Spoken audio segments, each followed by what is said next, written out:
The best way to get tone, strength, and definition in your legs is through using resistance exercises, like doing high bar squats or doing dumbbell lunges. But what happens if you don't have access to a gym to do those exercises and you don't have dumbbells at home?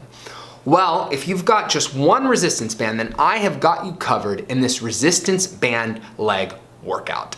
Welcome back to Total Body Training. My name is Jean Carlos, and if you haven't already subscribed to my YouTube channel, then please click the subscription button. On this channel, we go over fitness tips, trends, and tutorials to help you stay informed and get in shape. And if you enjoy this video, please give it a thumbs up. If you don't like it, give it a thumbs down. Today, we're going over 5 resistance band leg exercises. Let's begin the workout. The first exercise is the Bulgarian Split Squat or the Split Squat. You're going to take either a bench, a coffee table, or a chair and place it neatly against a wall. From there, you are going to take a resistance band, you're just gonna be holding it, and you're gonna stand with your body facing away from the bench or coffee table, and you're gonna place one of your feet with the toe side of your foot on the bench, and then you're going to hop your front foot forward or kind of wiggle your front foot forward and place the band underneath that front foot that's on the ground. From there, you're going to hold either side of the band, like you see me doing right here. You can either step on the center of the band so that you're holding the sides of the bands, or you can put your foot inside of the band. Whichever option works for you works fine. You can see the option that I went with right here. And then you're going to hold your chest open, so roll your shoulder blades back so your chest is open. It's in what I call a proud chest, a proud position, a Johnny Bravo chest. And you are going to make sure that your foot in the front is far enough forward so that you can get a nice deep lunge when you're doing this movement. From there, you're going to go slightly down into your lunging position and making sure that your hips are in one line when you go down, or that your hip crease is below your knees, and then come up. Go down, engaging your outer glutes, your quads, and then come up. The most common mistake with this exercise is not going low enough, so half repping. I teach this movement all the time to people, and they only go down about a quarter of the way because it is challenging. One thing you can do to fix this is to make sure that you're A, going down nice and low, like you see me doing here, but B, that your front foot is far enough forward that you feel comfortable getting depth. Sometimes people's front foot will be really close to them and close to that bench. So if you feel that way, make sure you're stepping far enough forward so that your hips feel like they've got enough space for you to drop down in the movement and then come back up, just like you see me doing here. The next exercise is the front foot elevated stationary lunge. For this exercise, you're going to need some kind of plate or some kind of board that you can put your feet on and place the resistance band under. You're going to take that band and place it underneath the plate, like you see me doing right here, with the loop end of it underneath there and the other top part of the loop on top of the band, on top of the plate. You are then going to step onto the plate with both feet.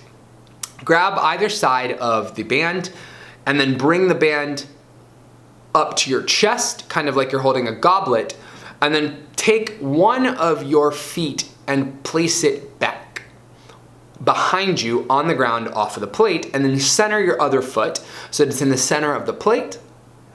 And you are going to roll your shoulder blades back, keep your chest high, your core tight, your back tight, your glutes tight, and then you're going to go down so that your knees pretty much touch the ground, but don't really rest down there, just kind of tap the ground lightly or hover above the ground and then come up. You're going to go down on that same leg and then come up. When you're doing this exercise, it's stationary, so that means you're only going to do one side at a time. So like, let's say that you're doing 10 reps on this one side, you will only do this side for 10 reps. You won't switch legs back and forth, hence the word stationary. So just one side and then switch to the other side. The most common mistake with this exercise is dumping your weight forward. I see this all the time. With any kind of lunge. When you're stepping forward in the lunge, naturally your body is going to want to also move forward. Your upper back is going to want to also move with it. So just make sure that you're very upright in the position and you're not dumping all your weight forward and you're coming straight back up You're going straight down, bringing your knee down to the ground, and then coming up. A couple things could be happening here. If you feel like you need to dump your weight forward, it could be that the resistance is too high. So maybe you need to use a lighter resistance band, or maybe you need to do it body weight, or you just need to learn how to use your core and your back a little bit better. So one thing you can do is roll your shoulder blades back, puff your chest up into what I call a proud chest position, and maintain that tightness in your core and your back while you're doing the movement and going down and then coming all the way up instead of throwing your body weight forward. Another point that I want to make is that the plate underneath is going to want to rip up because the band's underneath it. So just be careful when you're doing this that you don't like lift your front foot up real suddenly and then have the plate come up and smack you in the ankle or just smack you somewhere uncomfortable. So I didn't record this because I didn't want to get smacked for the sake of entertaining y'all, and showing you what it looks like, but I think you can picture what I'm saying here. So just be careful when you're doing this exercise, and just know that you could do the exact same exercise without the front foot being elevated. So you could do it with just your foot on the ground and the band underneath it. That's perfectly fine.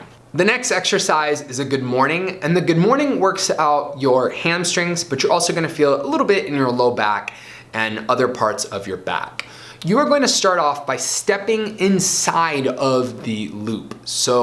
And then taking the loop band and picking it up and over you and placing it across your back in a low bar position. So low bar just refers to the placement of the bar when you're squatting on your back. High bar would be where the bar is sitting more on top of your traps, and low bar would be where the bar is more in line with your lats above your armpit crease. So you're gonna place that band right back there.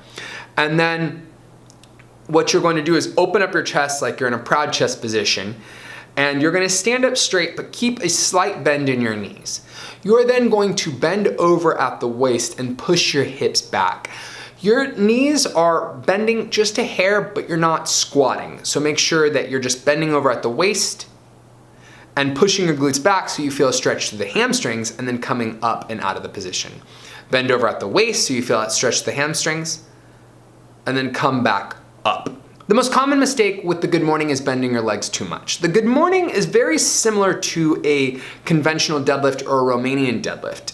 When you're doing those exercises, you really want to make sure that your chest is open and tight, and you're really not bending your legs all that much when you're doing the exercise. If you're squatting in the good morning, what happens is that turns into a quad dominant exercise rather than a hamstring dominant exercise. What I mean by that is that the good morning and the bending over and the pushing back of your hips is there to engage your hamstrings. The quads, the going down of a movement, yeah, sure, it engages your hamstrings, but that movement, that down movement that you're doing when you're squatting is primarily there to activate the front part of your legs, your quads. So just make sure you're doing this correctly, because otherwise you're just doing some weird concoction in between a good morning and a squat. And believe it or not, you can actually get hurt when you're doing a good morning squat.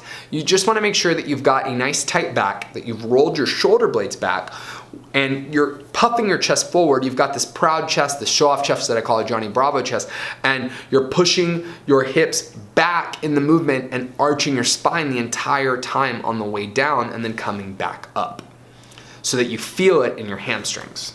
The next exercise is the resistance band pause squat. And we're ideally pausing for maybe 2 to 3 seconds with this exercise. So what you're gonna do is you're gonna take your loop band and step inside of the bands. From there, you're going to separate your feet around hip distance, maybe a little bit further depending on how comfortable you are with your hip flexibility, and you're gonna turn your toes out to 30 degrees. You're going to pick up your band and hold it up at your chest and roll your shoulder blades back so that your chest and core are engaged in the movement. This is going to help keep your body upright while you're doing the squat. From there, go down and squat, and at the bottom, you're gonna hold this bottom position for about 2 to 3 seconds, and then come back up. You'll go down, you'll squat, hold it for about 2 to 3 seconds, and then come back up.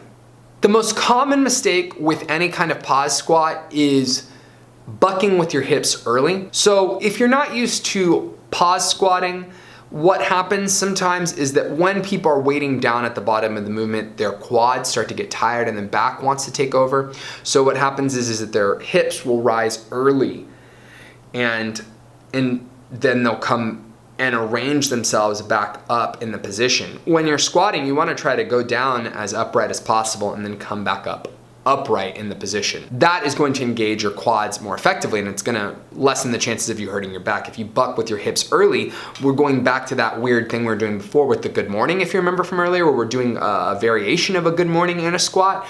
So what we want to do is try to go down and then keep your shoulder blades rolled back and your chest open and pinched back, and you come up out of that movement with your back somewhat feeling like it's leaning back as you're going up rather than bucking with your hips first. I had such a hard time teaching this incorrectly because I don't do this movement incorrectly, but people do it all the time when they're pausing. So just make sure you fix that because you could blow your back. The last exercise is the single leg Romanian deadlift. You are going to place the entire band on the ground, and you're going to hold either the loops of the band with your hands under it, or you're going to hold it in a hammer position. You can see which one I went with here. Either is fine. You will then take the bands and stand up straight and pinch your shoulder blades back. Take one of your feet and place it in the center of the bands, and then place the other foot behind you. In this position, keep your back tight, create tension in your core and in your upper back, rolling your shoulder blades back, and then bend over at the waist and then come up. Bend over at the waist, keeping everything from your neck, your back, your leg that is coming up in one straight line, and then come back up. The most common mistake with the single leg Romanian deadlift is rounding your back. When you're using a resistance band, it's going to want to pull you forward, and it's going to make you feel like you need to dump your shoulder blades forward in the movement. And the problem with this is that if you're doing it, you're really doing more of like a cross between a Jefferson curl, is what we'd call it, and a deadlift. So just make sure that you're keeping your shoulder blades tight and back so that you're also getting engagement in your core and you're getting the proper engagement in your hamstrings. Believe it or not, if your back is rounded in this movement, you will not activate your posterior chain, your back, correctly. Having your upper body tight and having it in that arched position, in that Johnny Bravo chest, you will then bend over at the waist, and that tension that you will create from keeping that arch in your spine and in your back will help you engage your hamstrings more effectively. All right, people, that does it for today's episode of Total Body Training. Question of the day: what is your favorite hamstring exercise? My favorite exercise is the sumo deadlift. I have to say that the reason it's my favorite is because I have some pretty good numbers on it for my weight, so I enjoy doing that one. What is your favorite exercise to do? Let me know down in the comments section below. I love hearing from all of you. If you enjoyed this video, please give me a thumbs up and subscribe to my YouTube channel. We're trying to get to 1,000 subscribers before the end of 2020. All right, people, until next time, peace.